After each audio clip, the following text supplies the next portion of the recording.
கற்றது உலகளவாகவும் கல்லாதது கைமண் அளவாகவும் இருக்கட்டும். Hello everyone, எல்லாரும் எப்படி இருக்கீங்க? நல்லா இருக்கீங்களா? இனி நம்ம பேச போற டாபிக் வந்து no cost EMI and buy now pay later அப்படிங்கிற ஆப்ஷன்ல இருக்கிற சில மார்க்கெட்டிங் டெக்னிக்ஸ் ஹிட்டனா இருக்கு. அது என்ன அப்படிங்கிறது தான் இன்னைக்கு நம்ம வந்து பேச போறோம். முன்னைய காலத்திலாம் பாத்தீங்கன்னு வச்சுக்கோங்களேன், ஒரு ஹோம் அப்ளையன்சஸ் வாங்கும்போது அது வாங்கும்போது மாத தவணை திட்டம் அப்படிங்கிற மாதிரி போடுவாங்க. ஒரு ப்ராடக்ட் வாங்குறீங்கன்னா அவங்க வந்து ஓப்பனா சொல்லிடுவாங்க, இந்த ப்ராடக்டோட பிரைஸ் இவ்வளோ, இதுக்கு வந்து இவ்வளோ % இன்ட்ரெஸ்ட் போடுவோம், ஸோ மாசம் இஎம்ஐ வந்து இந்த ஆப்ஷன்ல வரும் அப்படின்னு சொல்லிட்டு சொல்லிடுவாங்க. அந்த ரெவல்யூஷன், அந்த EMI revolution over the period of டைம்ல என்ன ஆச்சு அப்படின்னு பாத்தீங்கன்னா நோ காஸ்ட் இஎம்ஐ அப்படிங்கிற ஆப்ஷன் வந்து எடுத்துட்டு வராங்க. இந்த நோ காஸ்ட் இஎம்ஐ என்ன, உண்மையாவே அது இன்ட்ரெஸ்ட் இல்லையா அப்படின்னு கேட்டீங்கன்னா டெஃபினட்டா கிடையாது. எல்லாத்துலயுமே இன்ட்ரெஸ்ட் இருக்கு.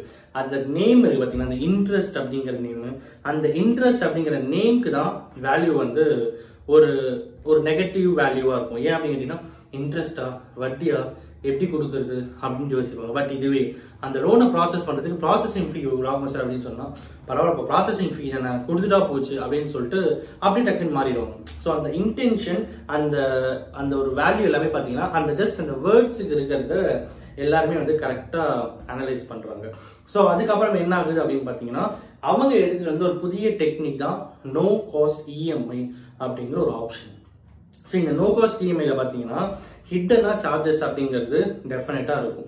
அந்த ஹிட்டன் சார்ஜஸையும் நிறைய பேர் என்ன பண்ணுவாங்க பார்த்தீங்கன்னா ரொம்ப ஸ்மார்ட் மூவ் பண்ணி இல்ல நான் நோ காஸ்ட்மே ப்ராசஸிங் ஃபீ இல்லாம கூட வாங்கி வந்துட்டேன்ப்பா அப்படின்னு நீங்க சொல்லுவீங்க. பட் நீங்க அப்படி சொன்னாலும் உங்களுக்கு கொடுக்கப்பட்ட ப்ராடக்ட்ல உங்களுக்கே தெரியாம ஒரு இன்ட்ரெஸ்ட் அமௌண்ட் உங்களுக்கு யாரு கடன் கொடுத்தாங்களோ அந்த பேங்குக்கோ அந்த பர்டிகுலர் ஃபினான்ஷியல் செக்டருக்கோ கண்டிப்பா போயிருக்கும். அது என்ன அப்படிங்கிறதையும் தான் இன்னைக்கு நம்ம வந்து பார்க்க போறோம். நிறைய பேர் இந்த ஸ்மார்ட் என்ன பண்ணுவாங்க பார்த்தீங்கன்னா, ஆல்ரெடி என்கிட்ட இந்த கார்டு இருக்கு, நான் ஏன் ப்ராசஸிங் ஃபீ கொடுக்கணும், அதெல்லாம் கொடுக்க முடியாதுன்னு சொல்லிட்டு ஆர்கியூ பண்ணுவாங்க. சில நேரங்கள் என்ன ஆகும் அப்படின்னு பாத்தீங்கன்னா சரி ஓகே அப்படின்னு சொல்லிட்டு ப்ராசஸ் பண்ணி கொடுத்துருவாங்க. பட் அதுக்கு பின்னாடி இருக்கிற வேல்யூஸ் என்ன அப்படிங்கிறது ஒரு பக்கம் பார்ப்போம். நேரம் ஒரு கடைக்கு நீங்க வந்து ஒரு 2 சினாரியோ இருக்கு, ஓகேங்களா? 4 சினாரியோ எடுத்துக்கோங்க. ஒரு 4 சினாரியோ பத்தி நீங்க வந்து பேச போறோம். ஸோ ஃபர்ஸ்ட் சினாரியோ அப்படின்னு என்ன பார்த்தீங்கன்னா, நேரம் நீங்க வந்து ஒரு கடைக்குள்ள போறீங்க. ஒரு கடைக்குள்ள போயிட்டு ஒரு மொபைல் ஃபோன் வாங்கணும் அப்படின்னு சொல்றீங்க. ஃபர்ஸ்ட் நீங்க என்ன சொல்லுங்க, இஎம்ஐலாம் இல்லை, நான் கேஷா தான் கொடுத்து வாங்க போறேன் அப்படின்னு சொல்லுங்க.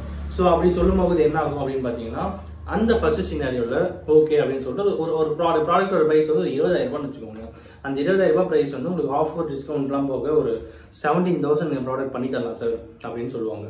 ஸோ இந்த ஃபர்ஸ்ட் சினாரியோல நீங்க என்ன பண்றீங்க, டக்குன்னு இல்ல நான் வந்து இப்போ இஎம்ஐ போலான்னு இருக்கேன் அப்படின்னு சொல்லும்போது கொஞ்ச நேரம் யோசிச்சுட்டு சரி ஓகேங்க பண்ணலாம் அப்படின்னு சொல்லிட்டு அங்க இருக்கிற இஎம்ஐ ப்ரொவைட் பண்றது வந்து கூப்பிடுவாங்க.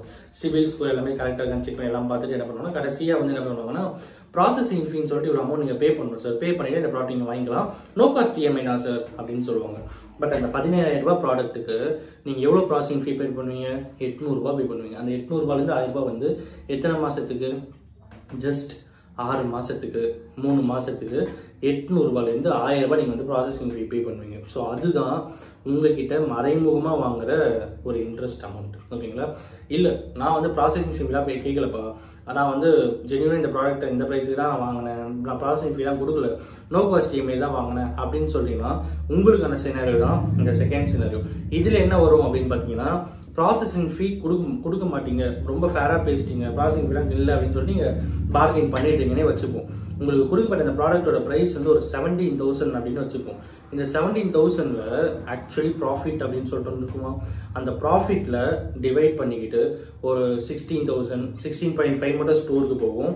மீதி அமௌண்ட் வந்து அந்த பர்டிகுலர் உங்களுக்கு யார் ஃபினான்ஸ் பண்ணாங்களோ அவங்களுக்கு வந்து இன்ட்ரெஸ்ட் அந்த அமௌண்ட் வந்து போயிடும். இவ்வளோ பெரிய பிரேக்கப்பையும் நீங்க வந்து ரொம்ப உத்து பார்த்து அந்த அப்ளிகேஷன்லாம் ரொம்ப உத்து பார்த்தீங்கன்னு தெரியாது, அவங்க ப்ராசஸ் பண்ற ஸ்கிரீன்ல பார்த்தீங்கன்னா தான் அது எல்லாமே உங்களுக்கு வந்து கிளியரா தெரியும்.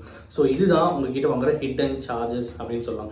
2 எக்ஸாம்பிள் இருக்கு. ஒரு விதம் என்ன அப்படின்னு பார்த்தீங்கன்னா, ஒரு மொபைல் போனோட பிரைஸ் 15,000 வச்சுக்கோம், அது வந்து டிஸ்கவுண்ட் வந்து ஒரு 2,250 ஓகேங்களா? ஸோ ஆஃப்டர் டிஸ்கவுண்ட் அந்த மொபைல் போனோட பிரைஸ் வந்து 12,750 ஓகேங்களா? இது உங்ககிட்ட சொல்ல மாட்டாங்க. 12,750 அந்த ப்ராடக்ட் உங்ககிட்ட கொடுக்கலாம் அப்படின்றது கடைக்காரனுக்கு தெரியும், இஎம்ஐ ப்ரொவைட் பண்றவங்க தெரியும், ஆனா உங்ககிட்ட சொல்ல மாட்டாங்க. 15,000 தான் சார் ஃபைனல் பிரைஸ் அப்படின்னு சொல்லி அடிச்சு பேசுவாங்க. அதையும் மீறி நீங்க வந்து என்ன பண்ணீங்கன்னா இல்ல அப்படின்னு சொன்னா ஃபைனலா 15,000 தான் அப்படின்னு சொல்லி ஃபிக்ஸ் பண்ணிடுவாங்க. நோ காஸ்ட் இஎம்ஐ இருக்கு, வேணா வாங்கிக்கோங்க அப்படின்னு. அப்ப என்ன ஆகும், இந்த இன்ட்ரெஸ்ட் அமௌண்ட் வந்து இந்த 15,000க்கு வந்து இன்ட்ரெஸ்ட் அமௌண்ட் 2,250 ரூபான்னு வச்சுக்கோங்க. நீங்க என்ன பண்ணுவீங்க, இந்த 15,000 ரூபாய் ப்ராடக்ட்ல 2,250 ரூபா வந்து சேர்த்து மொத்தம் நீங்க 17,500 ரூபாய் பே பண்ணணும். கரெக்டுங்களா? ஸோ இந்த 17,500ல நீங்க என்ன பே பண்ணுவீங்க, 15,000 தான் பே பண்ணுவீங்க. ஏன்னா நோ காஸ்ட் இஎம்ஐ. இந்த நோ காஸ்ட் இஎம்ஐல இன்ட்ரெஸ்ட் வராது ஆப்வியஸ்லி. ஸோ 15,000 தான் பே பண்ணுவீங்க. பட் உங்களுக்காக அந்த கடைக்கு வந்து ஒரு 15,000 டிரான்ஸ்ஃபர் பண்ணாங்க பாத்தீங்களா, அதுல உங்களுக்கு கொடுக்க வேண்டிய டிஸ்கவுண்ட் 2,250 ரூபாவை இந்த இன்ட்ரெஸ்ட் அட்ஜஸ்ட் பண்ணிடுவாங்க. ஸோ 12,500 தான் கடைக்கு போகும். நீங்க 15,000 கட்டுவீங்க. 15,000 நீங்க லோன் வாங்கினது கட்டிடுவீங்க. ஸோ 2,250 ரூபாய் உங்களுக்கு இன்கமா வந்துடும். ஸோ மொத்தமா பாத்தீங்கன்னா 17,500 ரூபாய் உங்க அக்கௌண்ட்ல வந்து டேலி ஆயிடும். புரியுதுங்களா? ஸோ நெக்ஸ்ட் விஷயம் என்ன அப்படின்னு பாத்தீங்கன்னா, நான் திரும்பியும் சொல்றேன், புரியாதவங்க திரும்பியும் பாத்துக்கோங்க. 15,000 ஒரு ப்ராடக்டோட பிரைஸ். அந்த ப்ராடக்ட்டுக்கு டிஸ்கவுண்ட் 2,250 ரூபாய் கொடுக்கலாம். ஓகேங்களா? ஸோ அந்த ஆக்சுவல் ப்ராடக்டோட பிரைஸ் என்ன அப்படின்னு பாத்தீங்கன்னா 12,750 ரூபா தான். ஓகேங்களா? 2,250 ரூபாய் டிஸ்கவுண்ட் போக அந்த ப்ராடக்ட்டுக்கு நீங்க இஎம்ஐல வாங்குறீங்க 15,000 ரூபாய். பட் ஆனால் இந்த அமௌண்ட் உங்ககிட்ட சொல்ல மாட்டாங்க. 12,750 சொல்லவே மாட்டாங்க, 15,000 தான் சொல்லுவாங்க. பட் அது நீங்க பே பண்ற பிரைஸ் எவ்வளவு இருக்கும், 15,000 தான். நோ காஸ்ட் இஎம்ஐல வாங்கிக்கோங்க அப்படின்னா நோ காஸ்ட் இஎம்ஐ 15,000க்கு போடுவாங்க. இந்த 15,000க்கு இன்ட்ரெஸ்ட் மட்டும் 2,250 ரூபாய் வருதுன்னு வச்சுக்கோங்க. உங்களுக்கு டிஸ்கவுண்ட் கொடுக்கறதோ 2,250 ரூபாய் இருக்கும் பாத்தீங்களா, அந்த அமௌண்ட் என்ன பண்ணுவாங்க, உங்களுடைய பேங்க் ப்ரொவைடருக்கு வந்து கொடுத்துருவாங்க. அப்படி கொடுத்துட்டாங்கன்னா உங்க பேர்ல 15,000 கொடுத்து அந்த ப்ராடக்ட்டை நீங்க வாங்கிட்டு போயிடுவீங்க. 15,000 கடைக்கு போயிடும். 15,000 2,250 ரூபாய் அந்த பேங்குக்கு வந்துடும். ஸோ உங்க அக்கௌண்ட்ல 15,000 நீங்க கட்டிடுவீங்க. ஸோ பேங்குக்கு 17,500 ரூபாய் ரெவன்யூவா வந்துடும். ஓகேங்களா? நான் 15,000 ஒரு கடைக்கு கொடுத்துட்றேன், நீங்க 15,000 ப்ராடக்ட் வாங்கிட்டு போயிருவீங்க. நீங்க 15,000 எனக்கு கட்டிடுறீங்க. பட் எனக்கு அந்த இன்ட்ரெஸ்ட் எப்படி வருது, உங்களுக்கு கொடுக்க வேண்டிய அந்த 2,250 ரூபாய் பாத்தீங்களா, அது எனக்கு வந்து பேங்க் கடைக்காரர் வந்து எனக்கு கொடுத்துருவோம். ஸோ என்னோட பேங்க் அப்படிங்கிற என்னோட அக்கௌண்ட்ல 17,500 ரூபாய் வந்துடும். நீங்க என்கிட்ட நோ காஸ்ட் இஎம்ஐ சொல்லிட்டு 15,000 கட்டுவீங்க. உங்களுக்கும் எனக்கும் டேலி ஆயிடும், எனக்கும் அவங்களுக்கும் டேலி ஆயிடும். ஸோ இந்த கான்செப்ட்ல தான் இஎம்ஐ நோ காஸ்ட் இஎம்ஐ அப்படிங்கிறது ரன் ஆயிட்டு இருக்கு அப்படிங்கறத யதார்த்தமான உண்மை.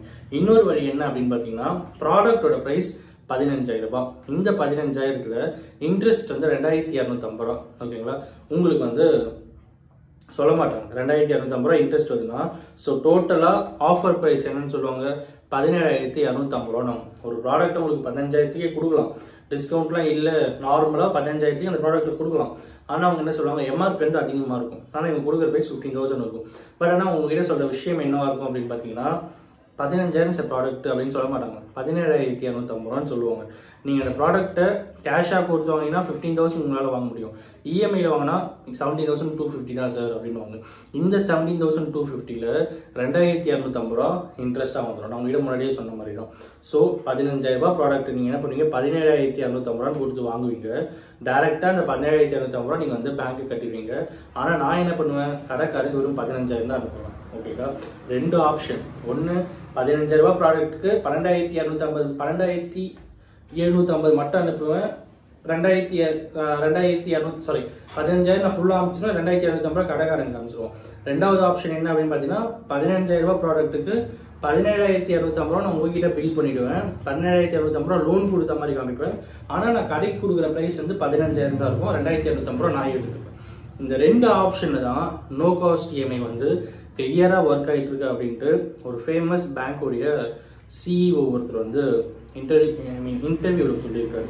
ஸோ என்னதான் எல்லாரும் இருந்தாலும், எவ்வளவு விஷயங்கள் இருந்தாலும், நம்மளை ஏமாத்தி ஒரு விஷயம் பண்றது அப்படிங்கிறது வந்து முற்றிலும் தவறான ஒரு விஷயம் அப்படிங்கிறது தான் யதார்த்தமான உண்மை. இருக்கிற பிசினஸை ஃப்ராங்கா ஓப்பனா இப்படிதான் பண்றோம்னு சொல்லிட்டு போகுதுல எந்த தவறுமே இல்லையே அப்படிங்கிறது தான் இன்னைக்கு இந்த வீடியோட மிகப்பெரிய நோக்கமா இருக்கும். அண்ட் எல்லாத்துக்கும் மேல நீங்க ஒரு ப்ராடக்ட்டை வாங்குறீங்க அப்படின்னா எல்லாத்தையுமே அனலைஸ் பண்ணி கண்டிப்பா உங்களுக்கு வந்து இன்ட்ரெஸ்ட் இருக்கும். இன்ட்ரெஸ்ட் இல்லாமலாம் இருக்காது. நீங்க பார்கெயின் பண்ணும்போது இன்ட்ரெஸ்ட் அமௌண்ட்டையோ இந்த பிரைஸ் அமௌண்ட்டையோ அட்டர் லோ பிரைஸ் நீங்க பார்கெயின் பண்ணாலும் அதுல கடைக்கும் ப்ராஃபிட் இருக்கும், அவங்களுக்கும் இன்ட்ரெஸ்ட் இருக்கும். ஸோ அதுக்கேற்ற மாதிரி பேசி வாங்குறது வந்து ரொம்ப ஒரு கிளியரான ஒரு விஷயமா இருக்கும் அப்படின்னு சொல்லி இந்த வீடியோ முடிக்கிறேன். அண்ட் அப்கோர்ஸ் இந்த வீடியோ ஒருத்தருக்கு நாலேஜ் எங்க இருக்கும்னு சொல்லிட்டு நான் நம்புறேன். Thank you so much.